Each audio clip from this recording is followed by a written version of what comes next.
Good evening, I'm Pinky Webb. Tonight we ask the questions, we tackle the issues, we clarify matters, and we get on point.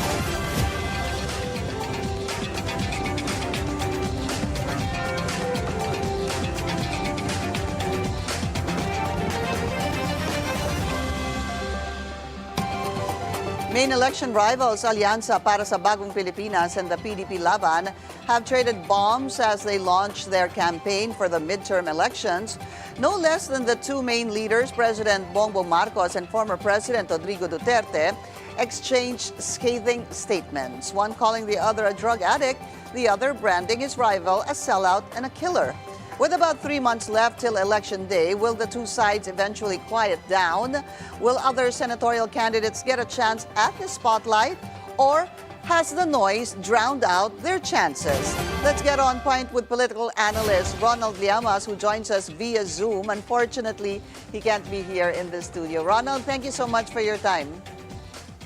Good evening, Pinky, at sa lahat ng iyong tagapakinig. Happy Monday! Pasensya na. Happy Monday!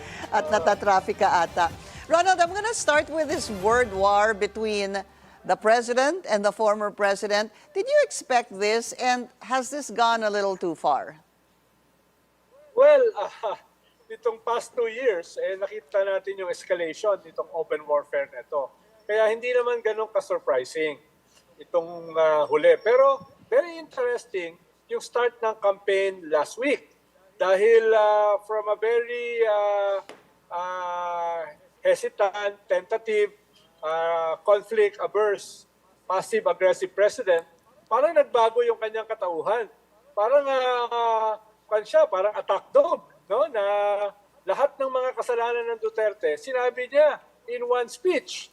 Mula dun sa Tokhang, crimes against humanity, no? COVID. Tapos yung COVID mismanagement, yung betrayal ng bansa sa West Philippine Sea, yung corruption, katulad ng Parmali, etc. Ang dami niyang sinabi na hindi niya ginagawa in the past. Meron siyang patumpik-tumpik, pero never yung ganito ka-comprehensive at ganito katalas na atake. So yun yung isang very clear dito sa nakaraang 3 rally. Sa Lawag, sa Iloilo at mismo sa Davao. Pero ikalawang interesting din ay nagpakita yung presidential sister sa Lawag na dati ay puro banat niya sa kanyang kapatid at sa mga nakapaligid sa kanyang kapatid at sa gobyerno ng kanyang kapatid. Very interesting sana na nakita yung mukha ni Senator Amy habang binabanatan ni PBBM ang mga Duterte. Pero walang come-over eh. No? Hindi Very interesting yun. Hindi napunta yung camera doon. Tapos interesting din yung launching rally nila Bam at Kiko sa Cavite. Una ay hindi naman bailiwick ng pink yellow movement ang Cavite. Yan yata yung pinakamalaking boto ang dineliver kay BBM noong 2022 elections, no? Kaya nagulat ako bakit doon, no? Ikalawa ay nandun si Lenny, no? For a long time hindi siya nagpapakita, di ba? Publicly dahil local election lang siya at mukhang maraming biyahe. Dito nagpakita siya. At ikatlo, medyo nabago yung narrative. Ang sabi ni Kiko at ni Bam ay hindi sila opposition, sila ay independent, no? Hindi lang malinaw sa akin kung ano yung sabihin ng independent. Okay, there's a lot that you said. Independent sa corruption, independent sa impeachment. Kaya medyo nalito lang ako. At yung panghuli, yung sabi ni Pam, na impeachment is not a people's issue. Impeachment is an issue by politicians. Marami siyang kaalyado nag-file ng impeachment eh. Kung maalala mo, Pinky, yung first impeachment, puro mga galing sa kanyon, sa pink movement, no? So yun yung ikalawa na very interesting sa Cavite na launching ng pink yellow. At panghuli lang itong sa PDP-Laban ni Digong last Friday. 'Di ba? Mas hindi lang yung kanyang threat na papatayin yung 15 senador para makapasok yung kanyang mga senador na labas ng 12. Kung hindi yung lugar mismo. Yun yung interesting. Kasama doon sa pagsabi ni Bam na hindi sila oposisyon, medyo inaagaw ng mga Duterte yung icons ng oposisyon, yung Club Pilipino. na naging simbolo ng mga dilaw, naging simbolo ng anti-Marcos struggle. So, yun naman ang interesting doon sa PDP-Laban rally dito sa Club Filipino. Kaya yun yung mga interesting, Pinky, nito nakaraang linggo. At tingin ko, marami pa yung magiging interesting sa kampanyang ito. Okay. So actually, there's a lot that you said that really was going to relate to many of my questions. Siguro ang nakalimutan mo na lang sabihin, Ronald, that I wanted to add was maliban dun sa Club Filipino, because madami nga nagtatanong, bakit sa Club Filipino yung sa PDP-Laban? Pero isa-isahin natin yan. Punta muna tayo doon sa Marcos versus PRRD, former President Rodrigo. So sabi mo, it was a little bit of a surprise that the president was on the offensive during that proclamation rally in Lawag. At hindi yan nagbago. Even yung huling rally niya sa Davao del Norte, ganun din yung sinabi niya dun sa ending ng kanyang speech. Pinag-usapan na naman ang walang bahid ng dugo, yung war on drugs, yung COVID, sako-sakong pera, inabuso, yung West Philippine Sea, etc. Everything, inulit na naman ng Pangulo. Why do you think the president had this particular stance this time during the campaign? Well, tingin ko nagsimula yan nung Iglesia Rally na nagsalita yung Chief Legal Advisor na binanatan yung Iglesia Rally na hindi dapat i-blackmail yung gobyerno. At sinuportahan din yon ni President Marcos. No? Kahit nung panahon na yon, sabi niya, ay parang malamig pa rin siya sa impeachment. Pero nung nangyari yung impeachment, na almost 250 yung bumoto in one day, ay malinaw na pumosisyon yung presidente. Lalo na yung kanyang anak ang naunang bumoto at nagsalita at bumanat. So, parang yung kanyang hesitation na sa impeachment ay in almost overnight ay nagbago. At since then, ito ay wala. Tawag namin sa kasada, tayang pato na. All in na ito eh. Kaya nung hindi nakakagulat, nung simula ng kampanya, yung first day, na ganun katalas ang kanyang atake. Parang go for the jugular na ito. Pag mag-survive yung mga Duterte before the midterms, sabi nga natin doon sa mga previous episode natin, Pinky, ay magkakaroon ng momentum ang mga Duterte going into 20. Yeah. But you really think at may chance na makabalik sila sa gobyerno. You really think what the first siguro initiative, the first thing that pushed the president was a statement of JPE? Yun yung una para sa'yo? Hindi naman. Parang wala yun. Indicative na nagbabago yung klima. Indicative na nagbabago yung kanyang tono. Mula dun sa totally ayaw niya ng impeachment. Papunta dun sa, teka, medyo nagbabago na yung kanyang position sa impeachment. Okay. Yun yung first indication. No? Pero ang tingin ko talaga ay yung na-realize ng presidente that this is a battle for survival. Kung makabalik ang mga Duterte, i-annihilate sila politically and even not only politically. Okay. Kung totoo yung mga threats sa kanila, even physically.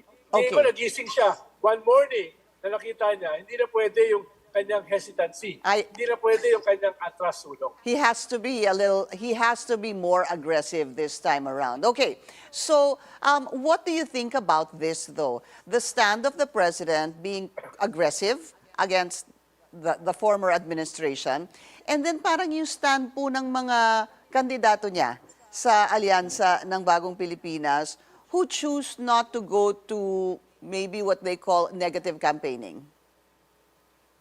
Well, yes, dahil bilang kandidato, ang concern nila to be the best of both worlds, to get the best of both worlds. Ibig sabihin, to have their cake and eat it too. Makakuha sila ng machinery, resources, at suporta sa administration bilang administration pets, pero at the same time, hindi nila ma-antagonize yung mga voting blocks ng kanilang kalaban. Halimbawa, mga Duterte sa Mindanao at yung mga iglesia. No? So, pero ang kaibahan kasi sa speech ng presidente, sa tatlong major rallies nila, very clear na yung message ng presidente sa kanyang mga kaalyado na mga incumbent at saka mga tumatakbong senador. Kakampi ko ba kayo o kalaban? Yun yung clear message ngayon dito sa nangyari last week. But Gumuhit na kayo. Ronald, Ako, gumuhit na. Oh. but Ronald, if you have a president who is your leader speaking that way, pagkatapos ang iyong mga kandidato will not delve into negative campaigning, isn't it short of saying that, I don't know, parang the support is there but not 100%? Correct, Pinky. Ibig sabihin, during the course of the campaign, kailangan magbago na ng tono yung kanyang mga kandidato at yung mga hindi kandidato na incumbent senators, halimbawa sa impeachment. No? Dahil 3.5 years pa na presidente si BBM. No? Kaya yun yung kanyang message. Pero syempre, baka pati sila nagulat eh. Pati sila nagulat dun sa sharpness ng banat ng presidente. Dahil malamang naman kasi, hindi nila nabasa yung speech ng presidente bago siya nagsalita. Pero hindi nagbago yung speech from the proclamation rally to the last rally in Davao del Norte. Yes. Oo, yes. So dapat yung campaign manager who is Toby Chanko, correct, na hindi bumoto sa impeachment, ay dapat mag-drive na siya ng message sa kanyang mga kandidato. Hindi na pwede yan. Ang problema, yung campaign manager, hindi rin bumoto for impeachment.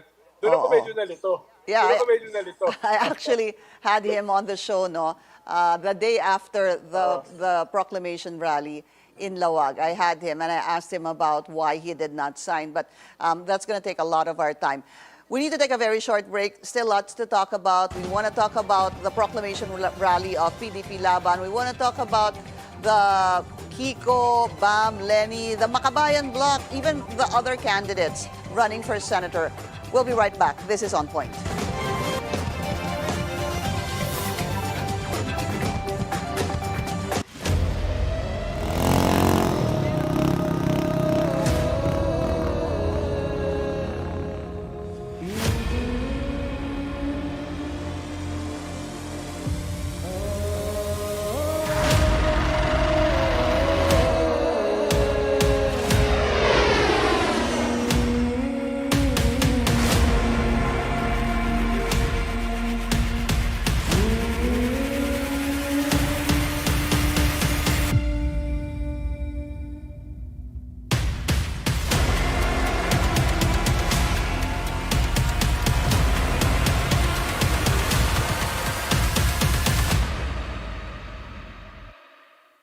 Ito po si Father Nono. Ako po si Father Fiel Pareha. Ako si Risa Singson Kaupeng.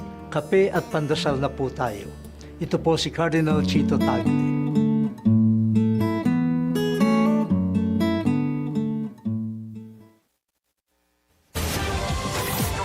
Welcome back. You're watching On Point. Still with us, Mr. Ronald Llamas. Ronald, I want to talk about the PDP-Laban naman proclamation rally. Good point you raised. Marami din nagtanong. Bakit nga ba Club Filipino, na alam naman talaga ay simbolo ng opposition and it really simbolo ng dilaw, di ba?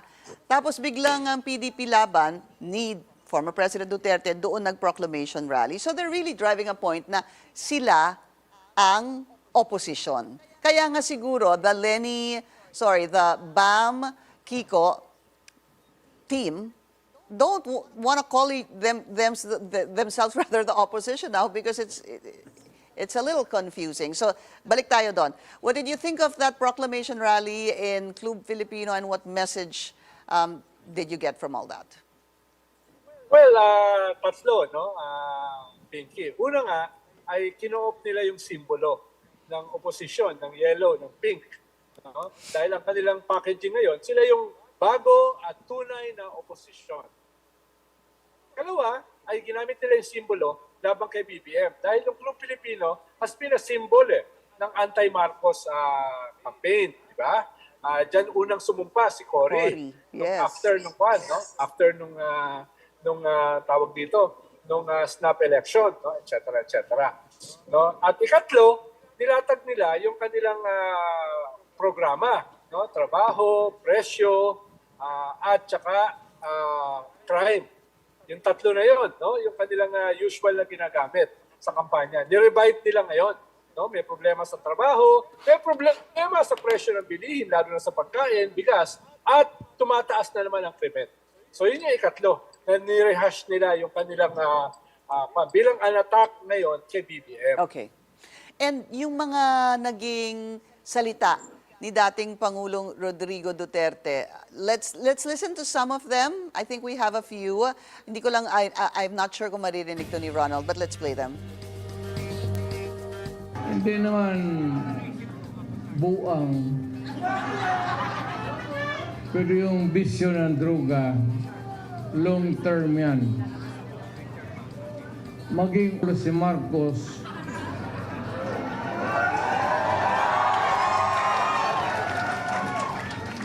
kung maybe constant use of heroin, aabot pa siguro siya ng 80.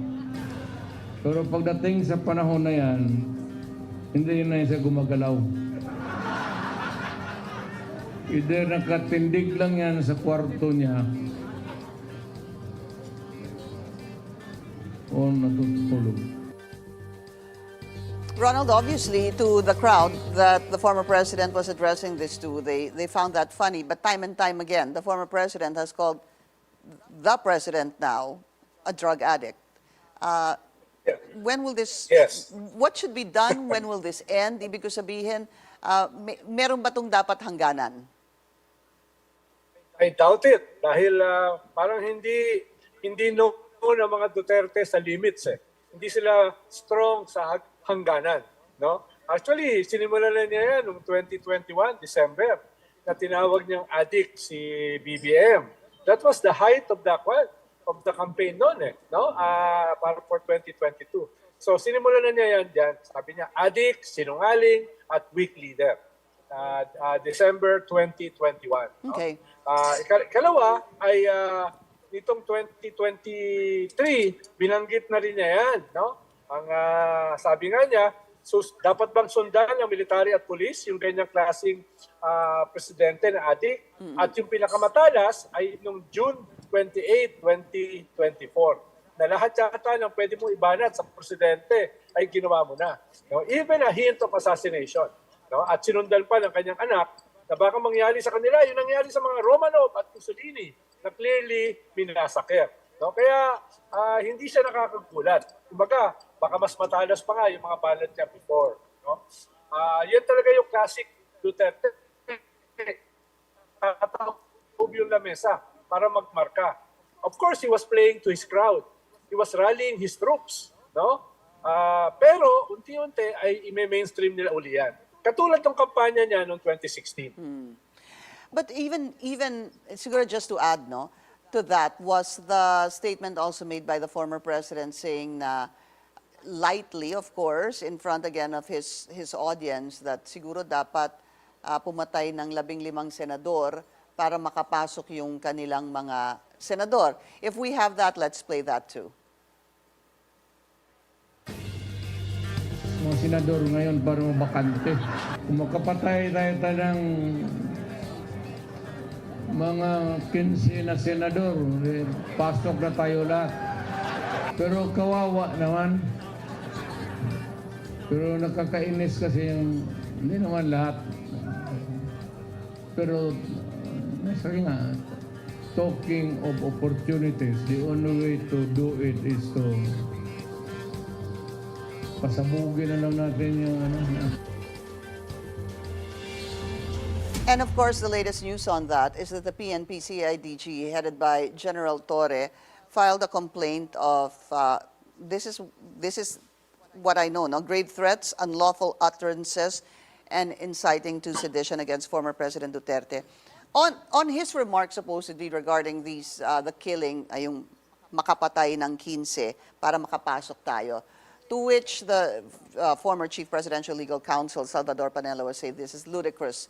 Not even a senator filed a complaint before the DOJ. What are your thoughts on this? Siguro tama ba na nanggaling yan sa head ng PNP CIDG? Although I do understand that he supposedly did this on his personal capacity.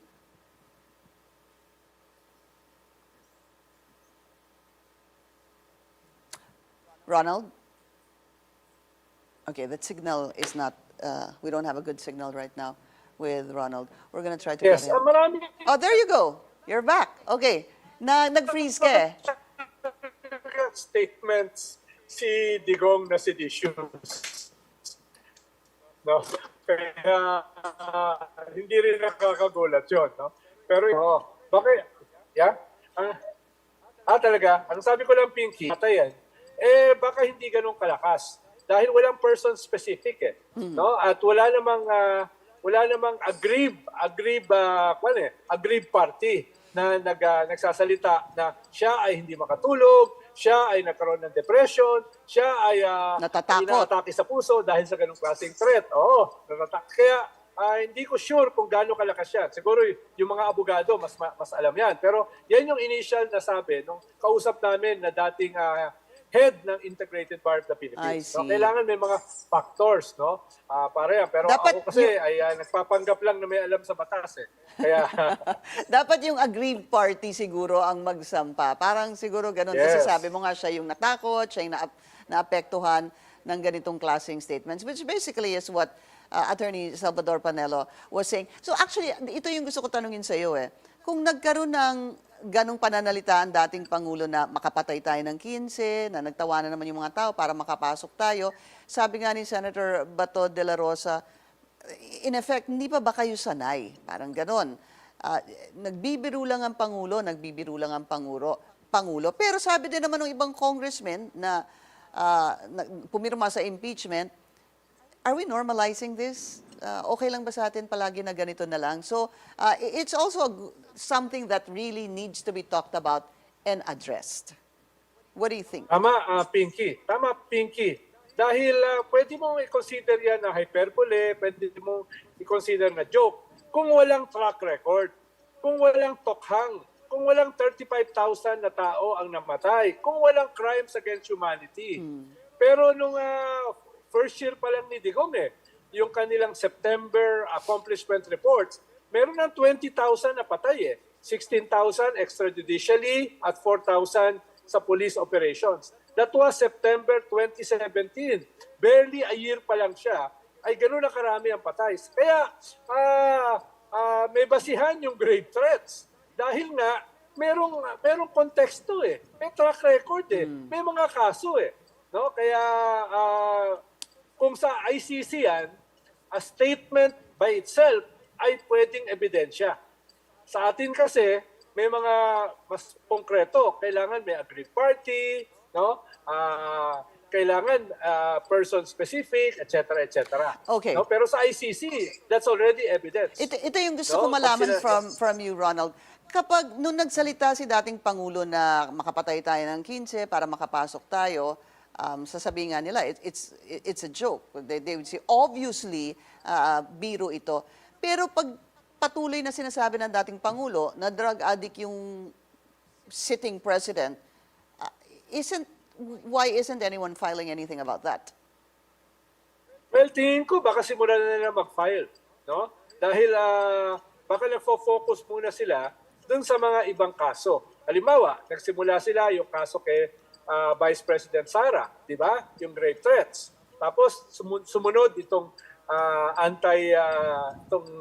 seditious statements ni ex-President Digong. I'm sure marami pa mga susunod. Okay.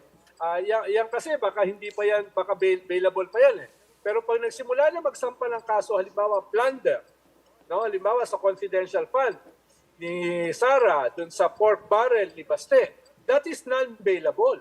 Okay. Kaya I'm sure itong mga kaso na ito ay mga kwan lang mga appetizer para dun sa mga main na kaso na isasampa nila. Lalo na pag napalitan o nag-retire na yung ombudsman sa Abril. No? Mas marami silang sigurado kung isasampang kaso. You're talking about Ombudsman Martires, Samuel Martires. All right. Yes. I want to talk about the other candidates. Puntahan natin the Bam Aquino and the Kiko Pangilinan na kapag makita mo yung rally, doon nga yung kanilang proclamation rally sa Cavite at lumabas. Ang tawag talaga sa kanya ngayon, attorney. Hindi man lang former vice president. Attorney Leni Robredo ay talagang watching it, talagang madaling sabihin na rockstar siya sa kanila. Yes, no? Ang nakakapagtaka lang ay medyo umalis sila sa kanilang comfort zone. Pumunta sila doon sa hindi naman nila bailiwick. Actually, bailiwick ni BBM. Doon sila pumunta. So it's also a political message na parang yung dating na-demonize kami noong panahon ni Digong na kami ay masama, no, etc. At nung na-wipe out kami o natalo kami, si Risa lamang ang nag-survive noong 2022. Parang pinapagpag nila yung ganong klaseng demonization ng pink at saka yellow at yung defeat ng pink noong 2022. Parang binabago nila yung narrative. No? At kung papakinggan mo yung sinabi ni Kiko at saka ni Bam, ay sila ay independent. Ibig sabihin, appealing to a broader audience. At least yun yung kanilang iniisip. Whether that will be effective is another thing. Okay, the no? question is, Ronald, will the Lenny magic work and help Senator Kiko and Senator Bam make it to the 12, the top 12? It could. Pero ang problema lang, Pinky, mas mabuti sana kung yung magic na yan, kinonsolidate nila at ini-harness nila after the election ng 2022. Kung nagawa nila yan, halimbawa, nationwide Thanksgiving and listening tour after the election, no? At by this time, baka sila ang dominant opposition. By this time, baka hindi lang dalawa yung kanilang winnable candidates. Ang problema, for more than 2 years, hindi nagawa yon, no? Kaya yes, nandun pa naman yung magic, lalo na sa kanyang constituency, pero will that be enough para ipanalo yung kanyang mga kandidato na nasa labas ng 12? I'm not too sure. Sana mangyari yon, no? But it would have been different kung ginawa nila yan much earlier. Nung 2022, 2023, or even 2024. Okay. Quickly, 1 minute left, Ronald. What about those that consider themselves really the opposition? You have the Makabayan Bloc. You have people like, siguro si Leody de Guzman, si Luque Espiritu, these people na grassroots ang pinupuntahan. Kasi aminado din naman sila na, they don't really have the financial capacity at the moment. What are the chances at paano ho kaya sila? Well, kung ngayon kasi naglalabanan para sa top 12, yung mga progressive forces, katulad ng Makabayan Bloc at yung partido ng Laban ng Masa, PLM, ay nandun sa dulo, sa last 12. Kaya I doubt kung magbabago yan in the next 3 months. Kaya maganda na meron silang plataforma, maganda na pinag-uusapan nila problema ng bansa at ito rin dapat solusyon. Ang problema, karamihan sa mga botante, for now, ay hindi tumitingin sa plataforma, prinsipyo, vision. Tumitingin sila sa brand. Tumitingin sila sa mga TikTok type na 30-second there. No? Ano yung marka? At yun medyo dun mahina itong mga kandidatong ito. No? So baka sa 2028, dahil mas mahaba yung kanilang runway, more than 3 years, baka ma-develop nila yung brand na yan. No? Alright. Katulad ng ginawa ni Risa, no? Before. No? Pero kung hindi magagawa yan, people vote for a brand. Ronald Llamas, thank you so much for your time and take care of yourself. Have a safe trip. Maraming salamat, Pinky. Good night. Thank you. Good night. That's On Point. Join us again tomorrow, 7:30 p.m. here on BNC, the Billionario News Channel. I'm Pinky Webb. Thank you for watching.